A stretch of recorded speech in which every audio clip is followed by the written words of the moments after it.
do my best. I want you guys to know how John got me up here. He sent me an email.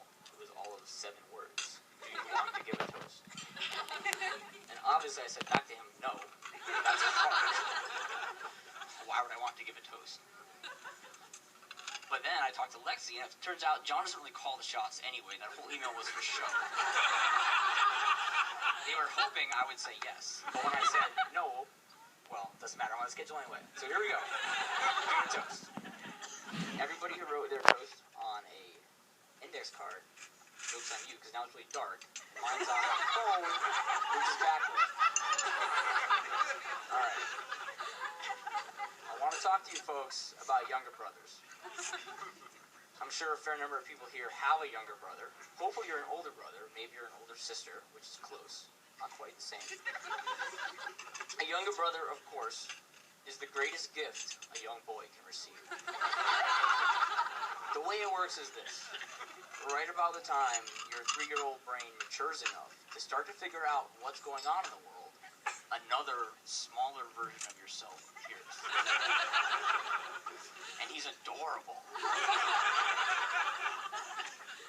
And your little 3-year-old brain realizes, almost instantly, that your mission in life is to help guide this younger child so that through adulthood, so that someday he can move across the country, start his own business, meet a beautiful girl, fall in love, and invite you to give a toast at his wedding. Kidding. It's nothing like that. Little brothers are terrible. My instincts, which I assume are normal, was to establish dominance over this punk from day one. And so with a 2.5-year age advantage, it was easy at first. But it turns out this path, older brothers, you know what I'm talking about. This path is how you sow the seeds of your own defeat. Younger brothers are resilient. The harder you try to crush them, the harder they try to match you. You think you're proving who is the better brother, but in reality, you're just running them through a cutthroat training program that you yourself never received. The moment I realized I had created a monster was the regional middle school ski meet when I was in 8th grade. The top 10 finishers went on to race at the state. You want to guess who was 11th? Yeah.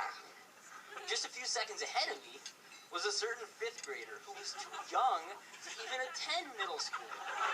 But he had some kind of special precocious athlete exemption that allowed him to race with the old kids. And therefore, he was able to go to states and prevent his older brother going to states.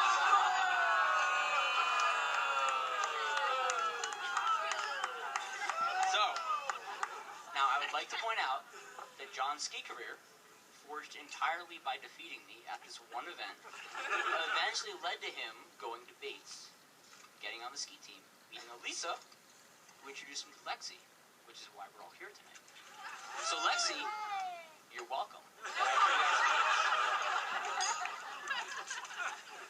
Now that John and I live on opposite sides of the country, we rarely meet at sporting events.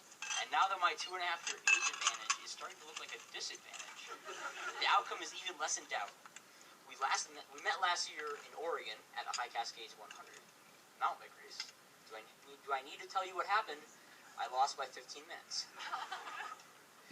And now, this year, here we are. We moved to a whole new level of competition. He's beaten me now at falling in love, getting married, rallying the entire country, getting an air show, getting fireworks.